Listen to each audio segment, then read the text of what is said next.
From a $2 billion mega mansion to a $50,000 tiny home, this is the billionaire house tier list. Vladimir Putin. Vladimir Putin has a net worth of $200 billion, and he's got a palace with an underground bunker. S tier. Mark Zuckerberg.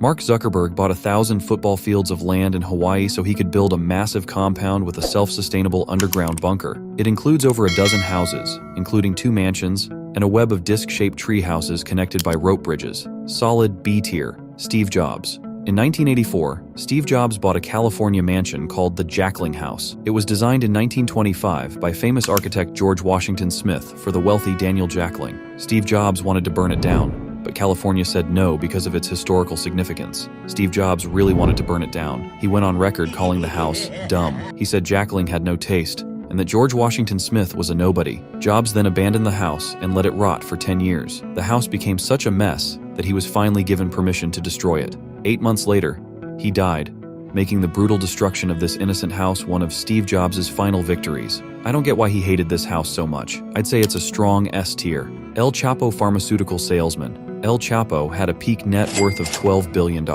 He was said to have houses at every single beach and a ranch in every single state. He also had the government looking for him in every single state.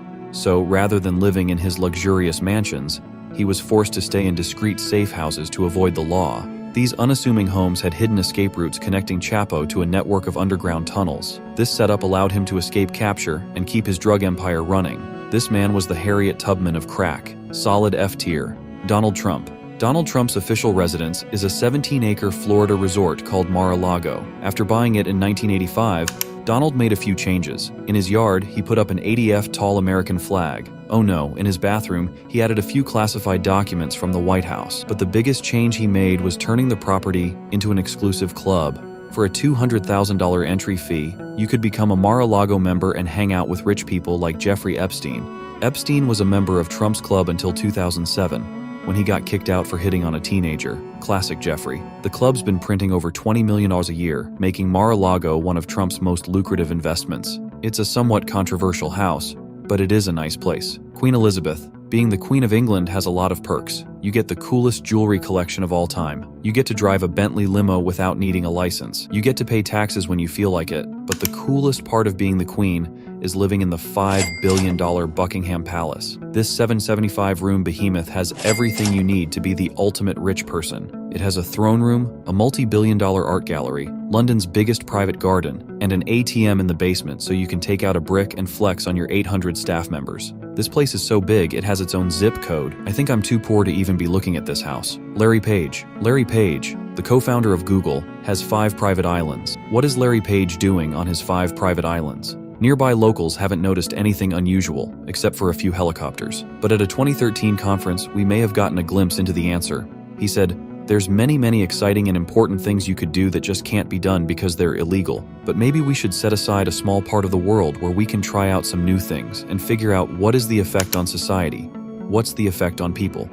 So, in case you can't read between the lines, Larry Page is using his islands to perform human experiments on children. Warren Buffett. In a 2010 letter to shareholders, stock market genius Warren Buffett said that his third best investment was his house. In 1958, he bought a $330,000 home in the quiet neighborhood of Omaha, Nebraska. The property is now worth over 40 times what he bought it for, which might seem like an amazing financial return. However, if he had instead invested that $30K into the stock market, he would have made $3 million. The reason Buffett considers this house such a good investment is not because of the numbers, but because of the memories it brought him and his family. Mukesh Ambani, the richest man in India, dropped $2 billion on a 27-story mega mansion in the middle of the hood. Creative visionary Kanye West said this in a 2018 interview. "I'm going to be one of the biggest real estate developers of all time. I'm tired of the McMansions, all the Spanish roof homes and stuff like that. Like that whack, bro. Like everybody's house whack. It's trash." Kanye bought this house in 2023. It was originally a church in Los Angeles that he planned to use for his D Academy school, but had since been left to rot. In 2019, Kanye started building massive dome-shaped structures inspired by Star Wars, which he believed would revolutionize affordable housing. He was seconds away from solving the homelessness crisis when California shut him down because they already have tents for that. Recently, Kanye bought a $57 million Malibu home paid someone $20,000 a week to destroy it, then listed it back up for sale for $4 million less than what he bought it for. On top of that, the guy he paid to destroy it turns out he never paid, so now he's also getting sued. After taking L after L after L, Kanye officially announced that he would be building a 100,000-acre city in the Middle East. Jack Ma bought a $191 million mansion on the tallest hill on Hong Kong Island. It offers a beautiful view of the world's most unaffordable city. However, Mr. Ma might not be able to appreciate this view any longer. In late 2020, at an economic conference, he made the grave mistake of criticizing the Chinese government. Jack Ma isn't dead, by the way. He ended up reappearing in China a few months later. Hopefully, Supreme Leader Xi Jinping let him keep his cool house. Michael Jordan's mansion could be yours for $14,855,000. It's actually been on sale for over a decade. The main reason no one's buying it is because it's in Illinois. On top of that, a lot of the home's features are too unique to Jordan. Not many buyers would want front gates with someone else's jersey number, a theater with someone else's logo, and a basketball court with the names of someone else's kids. Marking your territory is effective for keeping people from eating your pizza and also for keeping people from buying your house. Now, to the average broke person like myself, having a $15 million dollhouse that's not selling might seem like an absolute disaster, but for Michael Jordan, he's probably not that worried. Solid D tier. Jeffrey Bezos. Jeff Bezos launched Amazon.com from the garage of a house he was renting for $890 a month. He's now the 25th largest landowner in the United States. Jeff has properties all across the country. His main home was a $10 million mansion in Washington until 2023, when he moved to Florida to be closer to his family and further from the IRS. He now lives on a man-made island off the coast of Miami, where he bought a $68 million mansion.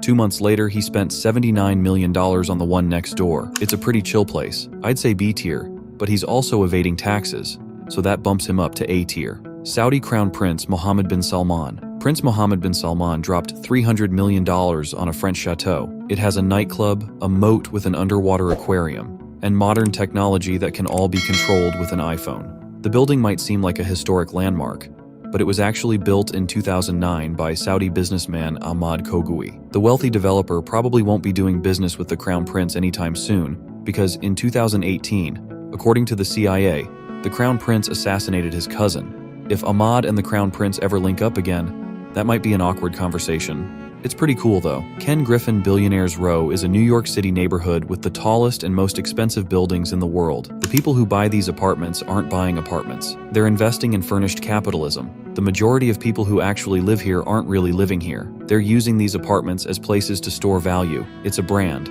like a Birkin bag where you live. In 2019, billionaire investor Ken Griffin bought 4 floors of 220 Central Park South for $238 million. Making it the most expensive real estate purchase in the United States. 220 Central Park South holds the most desirable view in the city, being the only Billionaires Row tower located directly on Central Park. I mess with Ken Griffin, but I think $240 million for a concrete brick is a little bit too much. Bill Gates has a $150 million complex in Washington. It has an epic library with a manuscript written by Leonardo da Vinci. That's the only interior footage of this house on the internet. So some of the following visuals will be made with AI. AI is a brilliant tool. Bill Gates has a 60-foot indoor swimming pool. Inside of it is an underwater sound system, but that's nothing compared to his personal Lake Washington beach that has sand imported from the Caribbean. He also has a trampoline room, walls covered in screens, and his favorite tree that he monitors electronically 24 hours a day. There's some cool tech in this house. I'd say it's a solid B tier. Larry Ellison. In 2002, Larry Ellison, the co-founder of Oracle, got a letter from his accountant. It listed a few of his expenses, like his $25 million villa in Japan, a $194 million yacht, and a $200 million Japanese temple in California. Larry's net worth at the time was $23 billion, but his accountant was still concerned. I'm worried, Larry. It's imperative that we start to budget and plan. New purchases should be kept. Oracle CEO and billionaire Larry Ellison has just made a rather large investment or purchase. He's just bought the island of Lanai. Kim Kardashian. Kim Kardashian bought a $20 million home in 2014 with her then-husband Kanye West. They spent 3 years transforming it into what they described as a minimal monastery and what others described as an expensive psych ward. This house is a really cool art project. Elon Musk. Now you're in the middle of this strange time where you're selling your houses. You say you don't want any material possessions, and I'm slightly sad about it. Actually, well, if you're sad about it, why are you doing it? On May 1st, 2020, Elon Musk announced that he would be selling almost all physical possessions, including his homes. He stayed true to his word, selling off each of his California mansions one by one. He then acquired a $50,000 tiny home. I think possessions kind of weigh you down. They're kind of an attack factor. People say, hey billionaire, you got all this stuff. Like, well now don't have stuff. Now what are you going to do? Elon's $50,000 tiny home is actually his guest house. His main home is a South Texas rental property. It's technically only worth $45 grand, but he also spent $200,000 building an 8ft fence around it and covering it with security cameras. Elon says he got rid of his stuff when he sold off his $100 million real estate portfolio. But considering that only accounts for 0.05% of his wealth, he still has a lot of stuff after all.